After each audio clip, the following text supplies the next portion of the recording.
വിശദമായ വാർത്തകളിലേക്ക്. മെത്രാൻ കായലും കടമക്കുടിയിലെ വയലും നികത്താനുള്ള വിവാദ ഉത്തരവുകൾ സർക്കാർ പിൻവലിച്ചു. നിലവിലെ നിയമമനുസരിച്ച് രണ്ടിടത്തും അംഗീകരിച്ച പദ്ധതികൾ നടപ്പാക്കാനാവില്ലെന്ന് മുഖ്യമന്ത്രി സമ്മതിച്ചു. തെരഞ്ഞെടുപ്പിന്റെ പശ്ചാത്തലത്തിൽ വിവാദങ്ങൾ ഒഴിവാക്കാനാണ് ഉത്തരവ് പിൻവലിക്കുന്നതെന്നും അദ്ദേഹം വ്യക്തമാക്കി. തെറ്റു ചെയ്തു എന്ന ബോധ്യമില്ലെന്നും മുഖ്യമന്ത്രി പറഞ്ഞു. നെൽവയൽ തണ്ണീർത്തട സംരക്ഷണ നിയമം 2008 അതിനകത്ത് വ്യക്തമായ വ്യവസ്ഥകളുണ്ട്. അതുപോലെ തന്നെ പാരിസ്ഥിതിക അനുമതി അതും നെൽവയലിൻ്റെ കാര്യത്തിലും തണ്ണീർത്തടത്തിൻ്റെ കാര്യത്തിലും വ്യക്തമായിട്ടുണ്ട്. ഈ രണ്ട് വ്യവസ്ഥയ്ക്കും വിധേയമായി എന്ന് പറഞ്ഞാൽ ഇതിലെ വ്യവസ്ഥകൾ പാലിച്ച് മാത്രമേ ഏതെങ്കിലും ഒരു നടപടിയുമായി മുമ്പോട്ട് പോകാൻ സാധിക്കൂ.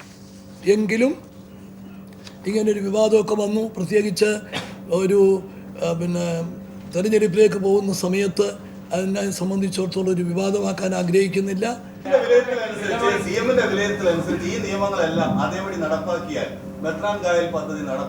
നടപ്പാക്കാൻ വലിയ ബുദ്ധിമുട്ടാണ്. എതിർപ്പുണ്ടോ? ഇതാ മാറ്റിയിരിക്കുന്നു. ഇന്ന് ചേർന്ന മന്ത്രിസഭാ യോഗമാണ് വിവാദ ഉത്തരവുകൾ പിൻവലിക്കാൻ തീരുമാനിച്ചത്.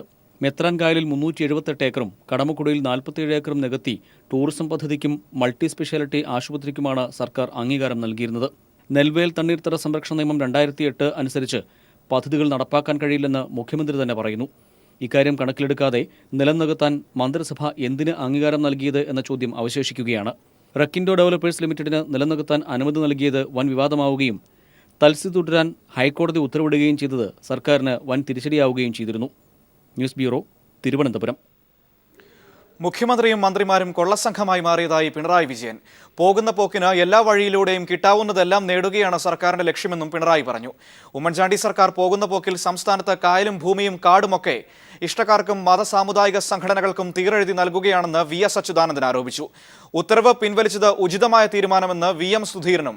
വിവാദമായ തീരുമാനം എടുക്കാതെ UDF-നെ മുന്നോട്ട് കൊണ്ടുപോകാൻ സർക്കാർ ശ്രദ്ധിക്കണമെന്നും സുധീരൻ പറഞ്ഞു. അപ്പോൾ തങ്ങൾക്ക് എന്താണ് വരാൻ പോകുന്നത് എന്നതിനെക്കുറിച്ച് നല്ല ബോധ്യമുള്ള മുഖ്യമന്ത്രിയും മന്ത്രിമാരും ഒരു കൊള്ളസംഘമായി മാറിയ അവസ്ഥയാണ് കേരളത്തിലുള്ളത്. അതിൻ്റെ ഭാഗമായാണ് എല്ലാ വഴിയിലും കൂടെ കിട്ടാവുന്നതെല്ലാം സമ്പാദിക്കുക എന്ന നിലപാട് വന്നു ചേർന്നിട്ടുള്ളത്. അതുകൊണ്ടാണ് നിയമവിരുദ്ധമായ ഒട്ടേറെ കാര്യങ്ങൾ ഇവിടെ സംഭവിച്ചിരിക്കുന്നത്. കോടതിക്ക് പോലും ഇതിൽ ഇടപെടേണ്ടി വന്നിരിക്കുന്നു. അപ്പോൾ ഉദ്യോഗസ്ഥ വൃന്ദത്തോട് പൊതുവിൽ അഭ്യർത്ഥിക്കാനുള്ളത് തെറ്റായ കാര്യങ്ങൾക്ക് കൂട്ടുനിൽക്കാതിരിക്കണം. ഇനി ഒരിക്കലും കേരളത്തെ കൊള്ളയടിക്കാൻ അവസരം കിട്ടില്ല എന്ന് ബോധ്യപ്പെട്ട ഉമ്മൻചാണ്ടിയും കൂട്ടരും അവസാനത്തെ പോക്കിൽ കടും വെട്ടുവെട്ടുന്ന രീതിയിലാണ് കേരളത്തിൻ്റെ കണ്ണായ പല പ്രദേശങ്ങളും എല്ലാ നിയമങ്ങളും ലംഘിച്ചുകൊണ്ട് ഇഷ്ടക്കാർക്ക് പതിച്ചു നൽകി കേരളത്തിൻ്റെ തല തന്നെ വെട്ടി ഇരിക്കുന്നത്. ഇവിടെയാകട്ടെ സമ്പന്നന്മാരും വലിയ ആസ്തിയുള്ളവരുമായ ആളുകൾക്കും സംഘടനകൾക്കുമാണ് ഭൂമി അനധികൃതമായി നൽകിയിരിക്കുന്നത്. പിൻവലിക്കാനുള്ള ആ ഒരു നടപടി ഏറ്റവും ഉചിതമായി ഏത് തീരുമാനമെടുക്കുമ്പോഴും അത് കുറേ കൂടി ജാഗ്രതയോടുകൂടി സൂക്ഷ്മതയോടുകൂടി വിവാദപരമായ തലങ്ങളിലേക്ക് പോകാതിരിക്കത്തക്ക രീതിയിൽ മുന്നോട്ട് കൊണ്ടുപോകുന്നതിന് പ്രത്യേകമായി ഗവൺമെൻറ് ശ്രദ്ധിക്കും എന്ന കാര്യത്തിൽ എനിക്ക് യാതൊരു സംശയമില്ല. അങ്ങനെ വരരുത് എന്നുള്ളത് കൊണ്ടാണല്ലോ KPCC ഇടപെട്ടത്. പ്രധാനമന്ത്രി നരേന്ദ്രമോദി പുതിയ വിവാദത്തിൽ. സൈനികരെക്കാൾ ധൈര്യശാലികൾ വ്യാപാരികളാണെന്ന പ്രധാനമന്ത്രിയുടെ പഴയ പ്രസംഗം സമൂഹമാധ്യമങ്ങളിൽ വൈറലായതോടെയാണ് മറുപടി പറയാനാകാതെ BJP നേതൃത്വം പ്രതിസന്ധിയിലായത്. സൈനികരെ ഉദാഹരിച്ച് ദേശീയതാ പ്രസംഗം നടത്താൻ BJP-ക്കാർക്ക് അർഹതയില്ല എന്നാണ് മോദിയുടെ പഴയ പ്രസംഗം ചൂണ്ടിക്കാട്ടി സമൂഹമാധ്യമങ്ങളിൽ നിറയുന്ന വിമർശനം. സൈനികരെ അപമാനിച്ച മോദി മാപ്പ് പറയണമെന്ന ആവശ്യവും ഉയരുന്നുണ്ട്. 2014 ഫെബ്രുവരിയിൽ ദില്ലിയിൽ വ്യാപാരി സംഘടനയുടെ സമ്മേളനത്തെ അഭിസംബോധന ചെയ്യവേ നടത്തിയ പ്രസംഗമാണ് ഇപ്പോൾ പ്രധാനമന്ത്രി നരേന്ദ്രമോദിയെ തിരിഞ്ഞുകൊത്തുന്നത്. അന്ന് വ്യാപാരികളെ അകമഴിഞ്ഞ് പ്രശംസിച്ച മോഡി സൈനികരെക്കാൾ ധൈര്യശാലികൾ വ്യാപാരികളാണ് എന്ന് പ്രസംഗിച്ചു. सेना में एक जवान जितना साहस करने का ताकत रखता है ना, उससे ज्यादा साहस करने का ताकत व्यापारी रखता है. सेना में एक जवान जितना साहस करने का ताकत रखता है ना, उससे ज्यादा साहस करने का ताकत व्यापारी रखता है. JNU സംഭവങ്ങളുടെ പശ്ചാത്തലത്തിൽ ദേശീയത സജീവ ചർച്ചയായ സാഹചര്യത്തിലാണ് മോഡിയുടെ പഴയ പ്രസംഗം സമൂഹ മാധ്യമങ്ങളിൽ വൈറലാകുന്നത്. ദേശീയതയെപ്പറ്റിയുള്ള പ്രസംഗങ്ങളിലും പ്രസ്താവനകളിലും BJP നേതാക്കൾ സൈനികരെ ഉദാഹരിക്കുന്നതാണ് മോഡിയുടെ പഴയ പ്രസംഗം ചൂണ്ടിക്കാട്ടി സമൂഹ മാധ്യമങ്ങൾ ഇപ്പോൾ ചോദ്യം ചെയ്യുന്നത്. മോഡിയുടെ പ്രസംഗം സൈനികരെ അപമാനിക്കുന്നതാണെന്നും മോഡി മാപ്പ് പറയണമെന്നുമുള്ള ആവശ്യവും ഉയരുന്നുണ്ട്. News bureau, Delhi. വാർത്തകളിലേക്ക്. മധ്യരാജാവ് വിജയ് മല്യ രാജ്യം വിട്ടെന്ന് AG സുപ്രീം കോടതിയിൽ. വിജയ് മല്യ ലണ്ടനിലുള്ളതായും അറ്റോർണി ജനറൽ സുപ്രീം കോടതിയിൽ വ്യക്തമാക്കി. തെരഞ്ഞെടുപ്പ് പ്രഖ്യാപനത്തിന് തൊട്ടുമുൻപ് SNDPക്ക് റവന്യൂ മന്ത്രി അടൂർ പ്രകാശിന്റെ മണ്ഡലത്തിൽ സർക്കാർ ഭൂമി സൗജന്യമായി പതിച്ചു നൽകി. ക്രിസ്ത്യൻ സഭകൾക്കും NSSനും ഉൾപ്പെടെ 18 ഏക്കർ 58 സെന്റാണ് പതിച്ചു നൽകിയത്. ഭൂമി പതിച്ചു കൊടുത്ത് കഴിഞ്ഞ വെള്ളിയാഴ്ച ഇറക്കിയ ഉത്തരവുകളുടെ പകർപ്പ് പീപ്പിളിന് ലഭിച്ചു. SNDPയോടും വെള്ളാപ്പള്ളിയോടും ഒരു തെരഞ്ഞെടുപ്പ് ധാരണയുമില്ലെന്നാണ് KPCCയുടെ പരസ്യ നിലപാട്. എന്നാൽ വസ്തുതകൾ അങ്ങനെയല്ല. കോന്നിയിൽ റവന്യൂ മന്ത്രിയുടെ മണ്ഡലത്തിൽ 2 SNDP ശാഖകൾക്കായി 1 ഏക്കറിലധികം ഭൂമി കഴിഞ്ഞ വെള്ളിയാഴ്ച പതിച്ചു നൽകി. 1421 നമ്പർ ശാഖയ്ക്ക് 1 ഏക്കർ 1 സെന്റും 1182 നമ്പർ ശാഖയ്ക്ക് 4.5 സെന്റും സർക്കാർ ഭൂമിയാണ് സൗജന്യമായി പതിച്ചു നൽകിയത്. മറ്റ് സമുദായ സംഘടനകൾക്കും വ്യാപകമായി ഭൂമി പതിച്ചു നൽകി. കറുമ്പുങ്കര NSS കരയോഗത്തിന് 9.5 സെന്റ്, കത്തോലിക്ക സഭ പത്തനംതിട്ട ഭദ്രാസനത്തിന് തണ്ണിത്തോട് വില്ലേജിൽ 4 acre 10 cent, Thannithode Saint Antony's Orthodox പള്ളിക്ക് 3 ഏക്കർ 17 സെന്റ്, കരിമാൻതോട് മലങ്കര കത്തോലിക്ക പള്ളിക്ക് 1 ഏക്കർ, മണ്ണീര മലങ്കര കത്തോലിക്ക പള്ളിക്ക് 1 ഏക്കർ, സെന്റ് തോമസ് സ്കൂളിന് 26 സെന്റ്.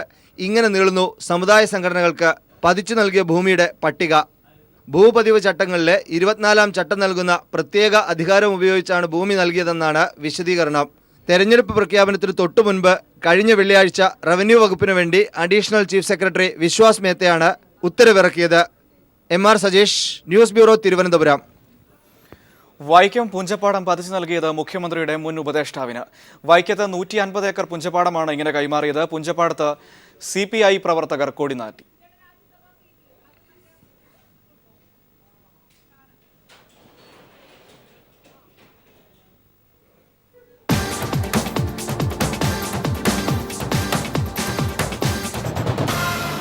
ഇടതുമുന്നണിയുടെ രാജ്യസഭാ സീറ്റ് CPIM-ന്. CPIM-ഉം CPIയും തമ്മിൽ ഇത് സംബന്ധിച്ച് നടന്ന ചർച്ചയിൽ ധാരണയായി. CPI CPM ഉഭയകക്ഷി ചർച്ച കഴിഞ്ഞു. രാജ്യസഭയിലേക്ക് CPIM മത്സരിക്കും. അതിൻ്റെ നിയമസഭാ തിരഞ്ഞെടുപ്പിൻ്റെ ചർച്ചകളൊക്കെ വരുന്നതേ ഉള്ളൂ. അതൊക്കെ ഉഭയകക്ഷി ചർച്ചകൾ ആരംഭിച്ചു കഴിയുമ്പോൾ അത് സംബന്ധിച്ച് പറയാം. ഇത് സംബന്ധിച്ച് ഇപ്പോൾ ഈ ധാരണയിൽ ഞങ്ങളെത്തി. ഫ്രാൻസിസ് ജോർജ് ചെയർമാനായി പുതിയ കേരള കോൺഗ്രസ് നിലവിൽ വന്നു. ജനാധിപത്യ കേരള കോൺഗ്രസ് എന്നാണ് പുതിയ പാർട്ടിയുടെ പേര്. പാർട്ടി രൂപീകരണത്തിന്റെ ഭാഗമായി കൊച്ചിയിൽ വിളിച്ചു ചേർത്ത കൺവെൻഷനിൽ പ്രമുഖരടക്കം ആയിരങ്ങൾ പങ്കെടുത്തു. മുൻ MPമാരും MLAമാരും സംസ്ഥാന ജനറൽ സെക്രട്ടറിമാരും പോഷക സംഘടനാ ഭാരവാഹികളും ഉൾപ്പെടെ വലിയൊരു നേതൃനിര മാതൃസംഘടന വിട്ട് ഫ്രാൻസിസ് ജോർജിന് പിന്തുണ പ്രഖ്യാപിക്കാനെത്തിയിരുന്നു. യോഗം ആരംഭിക്കുന്നതിനും ഏറെ മുൻപേ YMCA ഹാൾ നിറഞ്ഞു കവിഞ്ഞു. പുതിയ പാർട്ടിയുടെ ചെയർമാനായി ഫ്രാൻസിസ് ജോർജിനെ യോഗം ഐക്യകണ്ഠേന തെരഞ്ഞെടുത്തു. ജനാധിപത്യ കേരള കോൺഗ്രസ് എന്ന പേര് കൺവെൻഷൻ അംഗീകരിച്ചു. 326 അംഗ സംസ്ഥാന കമ്മിറ്റിയെയും തെരഞ്ഞെടുത്തു. ഈ മാസം 16-ന് കോട്ടയം മാമൻമാപ്പിള ഹാളിൽ സംസ്ഥാന പ്രതിനിധി സമ്മേളനം ചേരും. വരുന്ന തെരഞ്ഞെടുപ്പിൽ LDFന്റെ വിജയത്തിനായി പ്രവർത്തിക്കുമെന്ന് ഫ്രാൻസിസ് ജോർജ് പറഞ്ഞു. ജനവികാരം UDFനെതിരാണ്, അത് തെരഞ്ഞെടുപ്പിൽ പ്രതിഫലിക്കുമെന്നും ഫ്രാൻസിസ് ജോർജ് പറഞ്ഞു.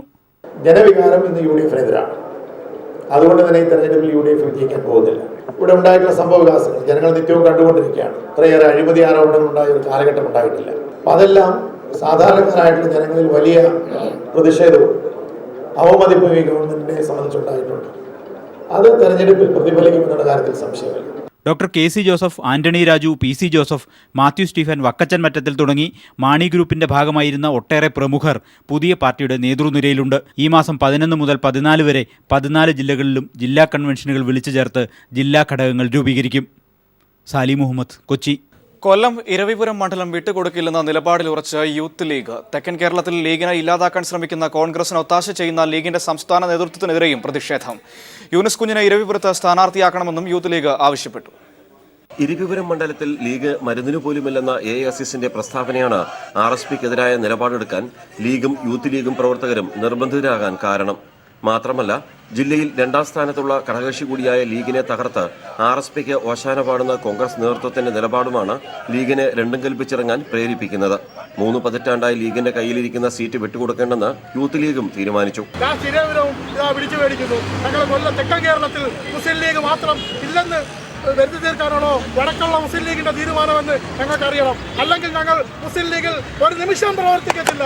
ഞങ്ങൾ ഒറ്റക്കെട്ടായിട്ട് പറയുന്ന മുസ്ലിം ലീഗ് പ്രവർത്തിക്കണമെങ്കിൽ ഇരവിപുരം സീറ്റ് അല്ലെങ്കിൽ കൊല്ലം ജില്ലയിലെ ഒരു സീറ്റ് ഞങ്ങൾക്ക് തന്നേ പറ്റത്തുള്ളൂ. ഞങ്ങളുടെ പ്രിയങ്കരനായ ഡോക്ടർ യൂനിസ് കുഞ്ഞ് MLA തന്നെ മത്സരിപ്പിക്കുകയും വേണമെന്നാണ് ഞങ്ങളുടെ വ്യക്തിപരമായ അഭിപ്രായം. മുസ്ലിം ലീഗിന്റെ നേതാവ് യൂനിസ് കുഞ്ഞ് MLA കൊല്ലം ജില്ലയിൽ മത്സരിപ്പിച്ചില്ലെങ്കിൽ ഞങ്ങളെപ്പോലുള്ള സാധാരണ പാർട്ടി പ്രവർത്തകർ 11 നിയോജകമണ്ഡലങ്ങളിൽ നിന്നുള്ള അതിന്റെ മറുപടി തീർച്ചയായിട്ടും ഈ നിയമസഭാ തെരഞ്ഞെടുപ്പിൽ ഉണ്ടാകുമെന്ന് പ്രതീക്ഷിക്കുന്നു. ലീഗ് ഭാരവാഹികളും ഇരവിപുരം സീറ്റ് വിട്ടുകൊടുക്കുന്നതിനോട് യോജിക്കുന്നില്ല. അതേസമയം കോൺഗ്രസും RSPയുമായുള്ള ലീഗ് ബന്ധം വഷളായി. ന്യൂസ് ബ്യൂറോ, കൊല്ലം. ലീഗ് സ്ഥാനാർത്ഥിയെ മാറ്റിയില്ലെങ്കിൽ താമരശ്ശേരി രൂപതയുടെ സഹായത്തോടെ തിരുവമ്പാടി ഉൾപ്പെടെ 8 മണ്ഡലങ്ങളിൽ മത്സരിക്കാൻ മലയോര വികസന സമിതിയുടെ നീക്കം. നിയമസഭയിൽ കർഷകരുടെ പ്രതിനിധി ഉണ്ടാകണമെന്ന് മലയോര വികസന സമിതി പറയുന്നു. മലയോര വികസന സമിതിയുടെ മുന്നറിയിപ്പിൽ അങ്കലാപ്പിലായിരിക്കുകയാണ് UDF. തിരുവമ്പാടി മണ്ഡലത്തിലെ ലീഗ് സ്ഥാനാർത്ഥിയെ പിൻവലിക്കില്ലെന്ന് ലീഗ് അറിയിച്ചതിനെ തുടർന്നാണ് മണ്ഡലത്തിൽ സ്വന്തം സ്ഥാനാർത്ഥിയെ നിർത്താൻ മലയോര വികസന സമിതി തീരുമാനിച്ചത്. മണ്ഡലത്തിലെ ലീഗ് സ്ഥാനാർത്ഥി തങ്ങൾക്ക് സ്വീകാര്യനല്ലെന്ന് താമരശ്ശേരി രൂപതയും മലയോര വികസന സമിതിയും മുഖ്യമന്ത്രി ഉൾപ്പെടെയുള്ള കോൺഗ്രസ് നേതാക്കളെ നേരത്തെ തന്നെ അറിയിച്ചിരുന്നു. എന്നാൽ സഭയുടെ ഈ നിലപാടിനെതിരെ രൂക്ഷ വിമർശനമാണ് ലീഗ് നേതാക്കൾ ഉന്നയിച്ചത്. സഭ രാഷ്ട്രീയത്തിൽ ഇടപെടരുതെന്നും സ്ഥാനാർത്ഥിയെ തീരുമാനിക്കാനുള്ള സ്വാതന്ത്ര്യം രാഷ്ട്രീയ പാർട്ടികൾക്കാണെന്നും ലീഗ് ജില്ലാ പ്രസിഡന്റ് ഉമ്മർ പാണ്ടികശാല വ്യക്തമാക്കിയിരുന്നു. ഈ സാഹചര്യത്തിൽ കൂടിയാണ് തിരുവമ്പാടിയിൽ സ്ഥാനാർത്ഥിയെ നിർത്താൻ മലയോര വികസന സമിതി തീരുമാനിച്ചത്. കർഷക പ്രതിനിധിയെ നിയമസഭയിൽ എത്തിക്കുമെന്നും തിരുവമ്പാടിയിലെ ലീഗ് സ്ഥാനാർത്ഥിയെ മാറ്റുന്ന കാര്യത്തിൽ UDFന്റെ അന്തിമ തീരുമാനം തങ്ങൾക്ക് എതിരായാൽ തിരുവമ്പാടി ഉൾപ്പെടെയുള്ള 9 മണ്ഡലങ്ങളിൽ സ്ഥാനാർത്ഥിയെ നിർത്തുമെന്നും മലയോര വികസന സമിതി ചെയർമാൻ ചാക്കോ കളമ്പറമ്പിൽ പറഞ്ഞു. അവർ ഞങ്ങളെ ഔദ്യോഗികമായിട്ട് ഇത് അറിയിച്ചിട്ടില്ല. നമ്മളുമായി ചർച്ച ചെയ്ത വിഭാഗങ്ങൾ നമ്മളെ അറിയിക്കണ്ടേ. ഇപ്പോഴും അവർ പറയുന്നത് സാധ്യതകളുണ്ട്, തള്ളിക്കളയരുത്, സാധ്യതകളുണ്ടെന്നാണ് നമ്മളെ വിളിച്ച് പറയുന്നത്. കോൺഗ്രസിന്റെയും ലീഗിന്റെയും അടക്കമുള്ള നേതൃത്വങ്ങൾ നമുക്ക് തന്നൊരു അഷുറൻസ് ഉണ്ടല്ലോ. ആ അഷുറൻസ് ഇതുവരെ മാറ്റി അങ്ങനെയല്ല എന്ന് നമ്മളെ അറിയിച്ചിട്ടില്ല. അവർ നമ്മൾ ഏതറ്റം വരെയും മുമ്പോട്ട് പോകും. സ്ഥാനാർത്ഥിയെ നിർത്തേണ്ടി വന്നാൽ സ്ഥാനാർത്ഥി നിർത്തും. ഞങ്ങൾക്ക് അവിടെ മാത്രമല്ല, ഏകദേശം 8-9 മണ്ഡലങ്ങളിൽ മലയോര വികസന സമിതി ശക്തമായിട്ടുണ്ട്. അവർക്ക് ബേസ് ഉണ്ട്. സഭയ്ക്ക് ഏറെ സ്വാധീനമുള്ള തിരുവമ്പാടിയിൽ സഭ സ്വന്തം സ്ഥാനാർത്ഥിയെ നിർത്തുന്നത് UDFനെ വലിയ പ്രതിസന്ധിയിലേക്കാണ് എത്തിക്കുന്നത്. News bureau, Kozhikode. BDGS NDA Kerala ഘടകത്തിന്റെ ഭാഗമായി 10 ദിവസത്തിനകം മുന്നണിയുടെ സ്ഥാനാർത്ഥികളെ പ്രഖ്യാപിക്കുമെന്ന് കുമ്മനം രാജശേഖരൻ. കേരള കോൺഗ്രസുമായി ഇതുവരെ ഒരു ചർച്ചയും നടത്തിയിട്ടില്ല. കേന്ദ്ര നേതൃത്വം ചർച്ച നടത്തിയതിനെക്കുറിച്ച് അറിയില്ല. PB മുകുന്ദന്റെ കാര്യത്തിൽ ഇനിയും ചർച്ചയാകാമെന്നും കുമ്മനം പറഞ്ഞു. കോൺഗ്രസ് സഹകരിക്കാൻ തയ്യാറാണോ? ഈ NDA സംവിധാനം കേരളത്തിൽ സുശക്തമായ ഒരു ബഹുജന അടിത്തറയുള്ള ഒരു രാഷ്ട്രീയ ബദൽ ആയി വളർന്നു വികസിക്കും. ഈ തെരഞ്ഞെടുപ്പിനെ ആ തരത്തിൽ നേരിടാനാണ് തീരുമാനം. ഏതായിരുന്നാലും ഇന്ന് ഉച്ചയ്ക്ക് ശേഷവും തെരഞ്ഞെടുപ്പ് സംബന്ധിച്ചുള്ള ചർച്ചകൾ തുടരുന്നതാണ്. ഇന്നും നാളെയും മറ്റന്നാളും ഒക്കെ ചർച്ചകൾ നടക്കും. അതിനുശേഷം അന്തിമമായിട്ടുള്ള തീരുമാനങ്ങൾ പ്രഖ്യാപിക്കുന്നതാണ്. സംസ്ഥാനത്ത് SSLC ഹയർ സെക്കൻഡറി പരീക്ഷകൾക്ക് തുടക്കമായി. 2903 പരീക്ഷാ കേന്ദ്രങ്ങളിലായി 4,76,373 വിദ്യാർത്ഥികളാണ് പരീക്ഷ എഴുതുന്നത്. ഹയർ സെക്കൻഡറിയിൽ 9,33,050 വിദ്യാർത്ഥികളും VHSCയിൽ 31,400 വിദ്യാർത്ഥികളും ഇന്ന് പരീക്ഷയ്ക്കെത്തി. 2,903 പരീക്ഷാ കേന്ദ്രങ്ങളിലായി 4,76,373 വിദ്യാർത്ഥികളാണ് ഇത്തവണ SSLCക്ക് പരീക്ഷ എഴുതുന്നത്. ഉച്ചയ്ക്ക് 1:45 വിദ്യാർത്ഥികൾ പരീക്ഷാ ഹാളിൽ പ്രവേശിച്ചു. 15 മിനിറ്റ് കൂൾ ഓഫ് ടൈമിനു ശേഷം 2 മണിക്കാണ് പരീക്ഷ ആരംഭിച്ചത്. 1ാം ഭാഷ 1ാം പേപ്പറായിരുന്നു ഇന്നത്തെ പരീക്ഷ. ഈ മാസം 23-നാണ് പുതിയ സ്കീമുകാർക്ക് പരീക്ഷ അവസാനിക്കുക. പഴയ സ്കീമുകാർക്ക് 28-നാകും സമാപിക്കുക. ഏപ്രിൽ 1 മുതൽ 16 വരെയായി 54 ക്യാമ്പുകളിലായി മൂല്യനിർണ്ണയം നടക്കും. ഏപ്രിൽ 25-ന് മുൻപായി ഫലം പ്രഖ്യാപിക്കാനാണ് തീരുമാനം. ഹയർ സെക്കൻഡറിയിലും വൊക്കേഷണൽ ഹയർ സെക്കൻഡറിയിലുമായി 10 ലക്ഷത്തോളം കുട്ടികളാണ് ഇന്ന് പരീക്ഷ എഴുതുന്നത്. ഹയർ സെക്കൻഡറിയിൽ +1-ന് 4,72,307 പേരും +2-ന് 4,60,743 വിദ്യാർത്ഥികളുമാണ് പരീക്ഷയ്ക്കെത്തിയത്. ഗൾഫിലെയും ലക്ഷദ്വീപിലെയും അടക്കം 2,500 കേന്ദ്രങ്ങളിലായിട്ടാണ് പരീക്ഷ നടന്നത്. VHSC 1ാം വർഷ പരീക്ഷയ്ക്ക് 31,400 വിദ്യാർത്ഥികളും ഇത്തവണ പരീക്ഷ എഴുതുന്നുണ്ട്. VHSC 2ാം വർഷ പരീക്ഷകൾ നാളെ മുതലാണ് ആരംഭിക്കുക. മെയ് 15-നാകും ഹയർ സെക്കൻഡറി VHSC പരീക്ഷാ ഫലം പ്രഖ്യാപിക്കുക. News bureau, Thiruvananthapuram. Kottarakkara police station ആക്രമിച്ച സംഭവത്തിൽ 3 RSSകാർ പിടിയിലായി.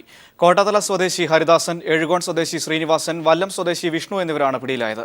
വിവരങ്ങളുമായി രാജ്കുമാർ ചേരുന്നു. രാജ്കുമാർ, വിശദാംശങ്ങൾ. ഇന്നലെ രാത്രി അർദ്ധരാത്രിയോടുകൂടിയാണ് കൊട്ടാരക്കര പോലീസ് സ്റ്റേഷൻ RSS 50ഓളം വരുന്ന RSS സംഘം ആക്രമിച്ചത്. ഇതിൽ ഇപ്പോൾ ഇന്നലെ ഒരാള്, ഇന്ന് 3 പേർ ഉൾപ്പെടെ 4 പേരാണ് ഇതുവരെ പോലീസ് പിടിയിലായിട്ടുള്ളത്. 50 പേർ ഉൾപ്പെടുന്ന സംഘമായിരുന്നു ആക്രമിച്ചത്. ഇതിന്റെ വീഡിയോ ദൃശ്യങ്ങൾ പീപ്പിൾ TVയാണ് ആദ്യം പുറത്തുവിട്ടത്. ഇത് ഉന്നത ഇടപെടലിനെ തുടർന്ന് ആദ്യം കേസ് ഒതുക്കി തീർക്കാനായിരുന്നു പോലീസ് നീക്കം. നമ്മൾ ദൃശ്യങ്ങൾ, പീപ്പിൾ TV ദൃശ്യങ്ങൾ പുറത്തുവിട്ടതോടെയാണ് ഇത് പോലീസ് വൃത്തങ്ങളിൽ വിവാദമായതും പിന്നീട് അറസ്റ്റ് നടപടികളിലേക്ക് പോലീസ് നീങ്ങിയതും. ഇന്നലെ സോണൽ IG മനോജ് എബ്രാമിന്റെ നേതൃത്വത്തിൽ പ്രത്യേകം യോഗം കൊല്ലം കൊട്ടാരക്കര റൂറൽ SP ഓഫീസിൽ ചേർന്നിരുന്നു. ഇതിനെ തുടർന്നാണ് ഈ നടപടി ശക്തിപ്പെടുത്താൻ തീരുമാനിക്കുകയും ഇപ്പോൾ 3 പേരെ അറസ്റ്റ് ചെയ്യുകയും ചെയ്ത് തുടർന്നും അറസ്റ്റ് ഉണ്ടാകുമെന്ന് പോലീസ് അറിയിച്ചു. രാജ്കുമാറാണ് വിവരങ്ങൾ നൽകിയത്. സരിത S. നായർ തനിക്കെതിരെ സോളാർ കമ്മീഷനിൽ നൽകിയ മൊഴി കള്ളമാണെന്ന് കോൺഗ്രസ് നേതാവ് T. സിദ്ദീഖ്. സരിതയുമായി നേരിട്ടോ ഫോൺ വഴിയോ സംസാരിച്ചിട്ടില്ലെന്നും സിദ്ദീഖ് കമ്മീഷനിൽ മൊഴി നൽകി. കമ്മീഷനെ അധിക്ഷേപിച്ചതിൽ UDF കൺവീനർ PP തങ്കച്ചൻ ഖേദം പ്രകടിപ്പിച്ച് സത്യവാങ്മൂലവും സമർപ്പിച്ചു.